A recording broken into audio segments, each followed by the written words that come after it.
एक छोटी सी कविता सुनाती हूँ आपको, ध्यान से सुनना, बिल्कुल ध्यान से। कविता कहिए या गाना कहिए, सुना सभी ने होगा, पुराना है। जब सुना तब शायद मनोरंजन के लिए सुना होगा, तब इतना ध्यान नहीं पड़ा, तब उस समय मेरा भी इतना ध्यान नहीं पड़ा था।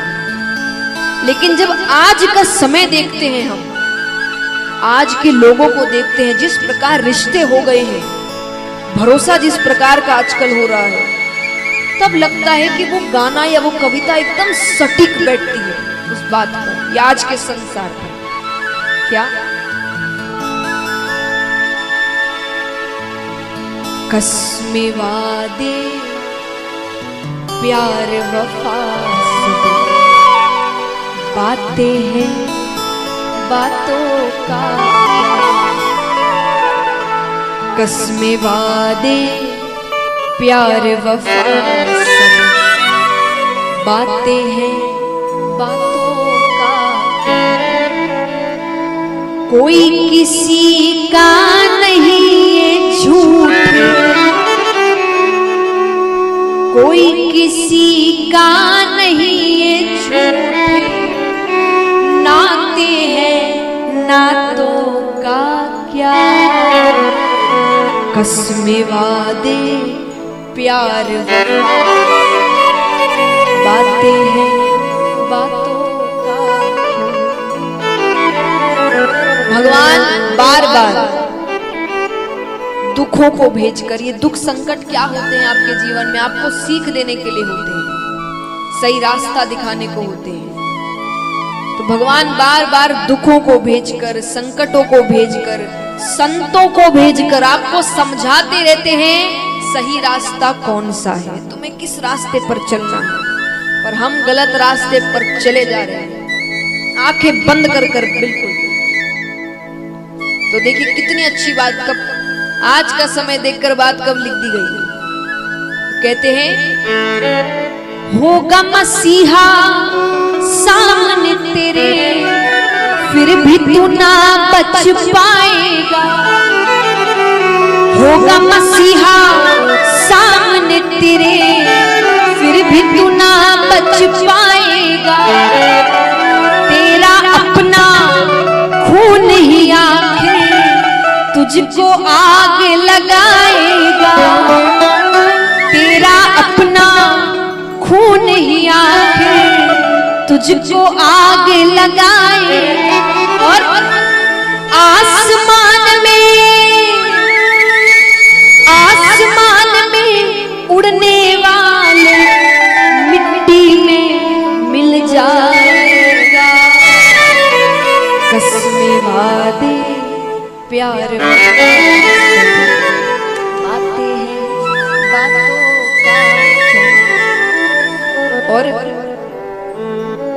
जैसा मैंने कहा, संसार कैसा है, सुख में आपके साथ रहते हैं, दुख में आपको छोड़कर चले जाते हैं। और ऐसे ऐसे आपका साथ छोड़कर जाएंगे या आपको धोखा देंगे जिनके बारे में आपने सोचा तक नहीं होगा कि ये मुझे धोखा दे जाएगा या ये मेरे पीठ पीछे ऐसे कार्य करेगा।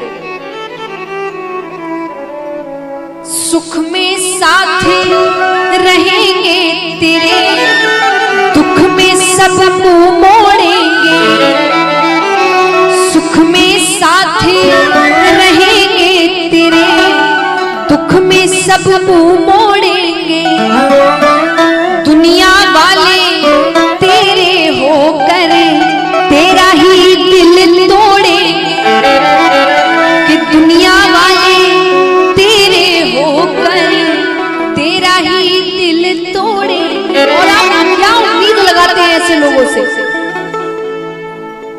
एक बात बताइए, कितने व्यक्ति समझते हैं या जानते हैं या मानते हैं कि भगवान हर जगह से हमें देख रहा है? कौन कौन मानता है ये बात? हाथ उठाना। फिर भी गलत काम करते हो, जानते हुए वो हर कोने से देख रहा है, हर चीज का हिसाब होने वाला है, फिर भी गलत काम करते हैं। तो कि लोग कैसे हो गए आजकल, ये जानते हुए कि भगवान हर जगह है, तो देते हैं भगवान को धोखा, कि देते हैं भगवान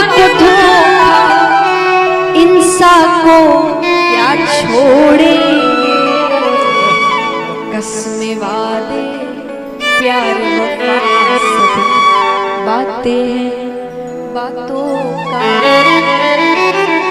कोई किसी का नहीं ये नाते हैं नातों का प्यार, कसमें वादे प्यार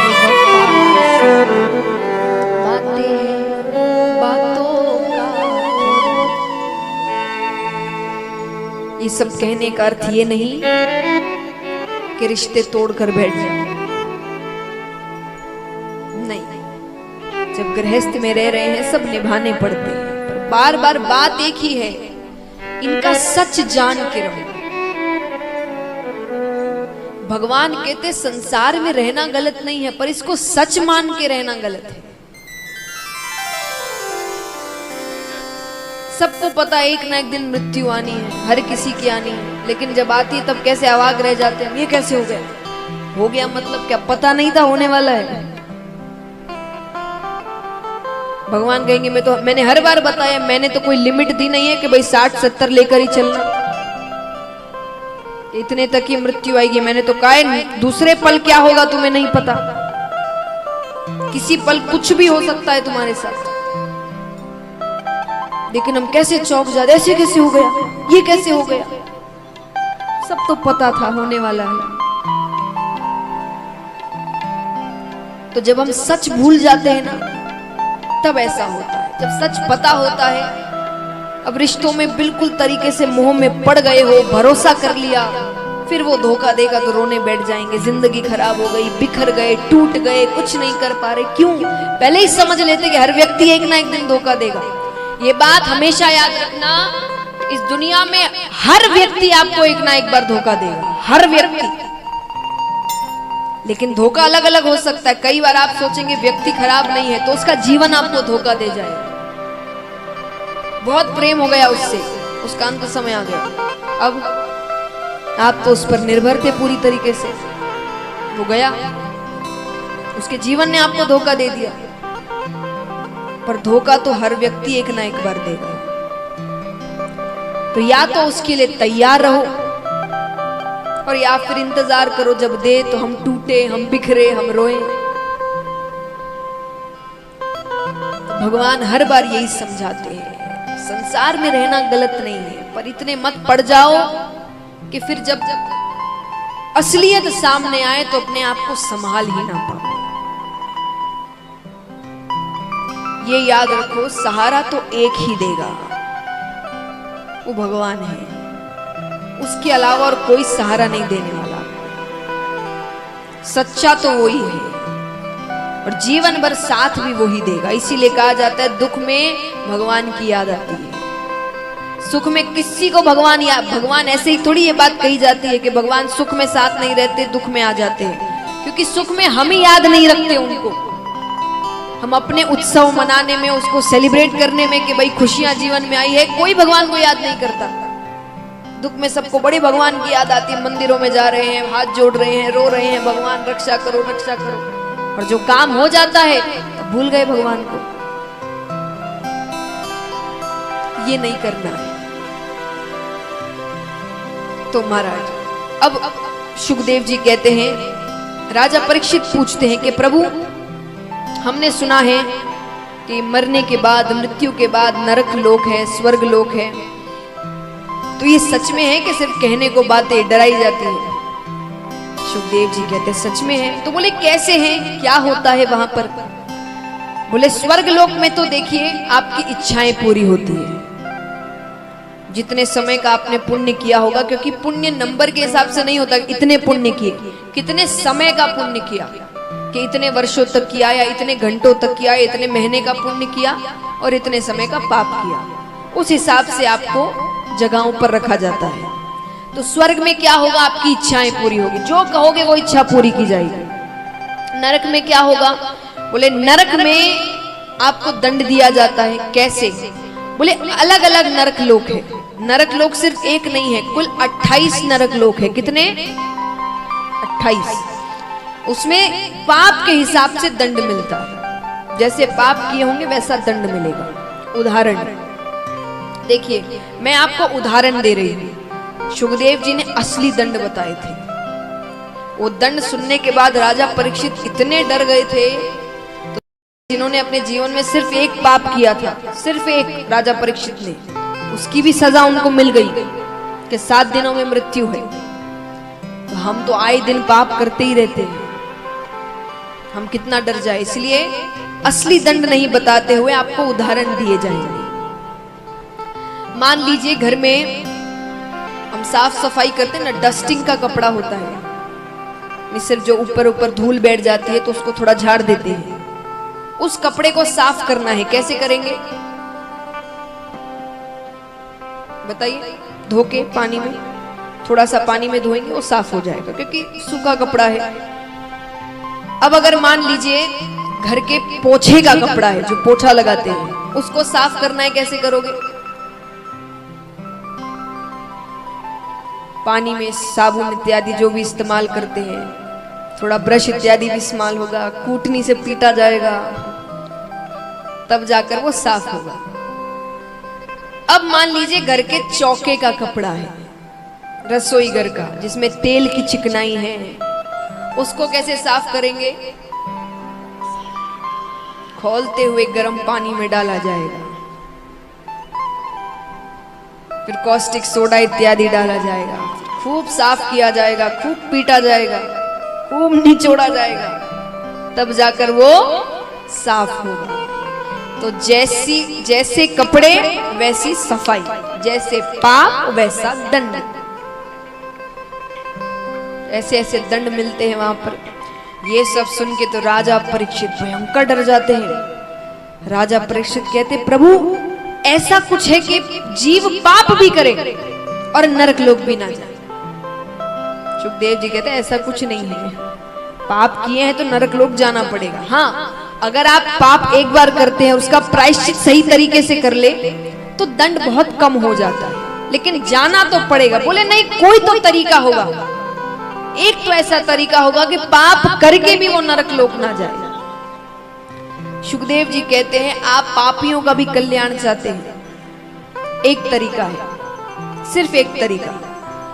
सुनने में इतना आसान है कि यहां आधे बैठे व्यक्ति सोचेंगे हमारा काम तो हो गया, लेकिन करना उतना ही कठिन है। सुखदेव जी कहते हैं, अगर अंत समय में मुख से भगवान का नाम ले लो तो नरक लोक नहीं जाते। कितना आसान लग रहा है ना? कितनों के चेहरे पर मुस्कुराहट दिख रही है मुझे। लेकिन जन्म जन्म मुनि जतन कराही, अंत राम कही आवत नहीं। कितनों ने कोशिश की है, ये इतना आसान नहीं है। क्यों नहीं है? सबसे पहली चीज कल बताया था मैंने, अंत समय में आपको बहुत पीड़ा होती है, भयंकर पीड़ा होती है। उस पीड़ा से हम बाहर निकलने के बारे में सोच नहीं पाते। तो सोचिए, उस पीड़ा से बाहर निकले तो सिर्फ एक चीज दिमाग में होती है, क्या? परिवार से मिल लूं, बेटे से मिल लूं, बेटी से मिल लूं, पत्नी से मिल लूं, बच्चे से मिल लूं। भगवान दूर दूर तक किसी के ख्यालों में नहीं आते, और जब तक ख्यालों में आए तब तक मृत्यु हो चुकी होती है। तो इतना आसान नहीं है भगवान का नाम लेना। लेकिन अब देखिए, सांसारिक जीव कोई भी बात आसानी से मानता नहीं है। उसको आज के समय में कोई भी बात सच्ची कब मानी जाती है?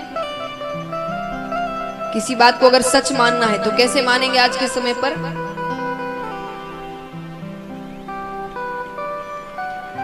केस वेस होता है ना, तो कोई बात सच्ची है कैसे मानते? सबूत चाहिए, उसके बिना सच सच नहीं माना जाता। हर चीज का सबूत चाहिए। तो राजा परीक्षित है भी सांसारिक ही है वो भी, तो उन्होंने कहा कि आपके कह तो रहे हैं आप, पर मान कैसे लूं? तो किसी के साथ हुआ है क्या ऐसा? ये सबूत हो गया कि हाँ भाई, एक व्यक्ति के साथ हो चुका है ऐसा। तो अगर किसी के साथ हुआ है तो बताइए। सुखदेव जी कहते जरूर हुआ है। कन्नौज नगरी में एक ब्राह्मण रहते थे। उनके एक पुत्र था जिसका नाम था अजामिल, छोटा सा बालक। भगवान की बहुत भक्ति करते थे उसके पिताजी। बच्चे को भी बचपन में कई संस्कार दिए, पर एक बार वो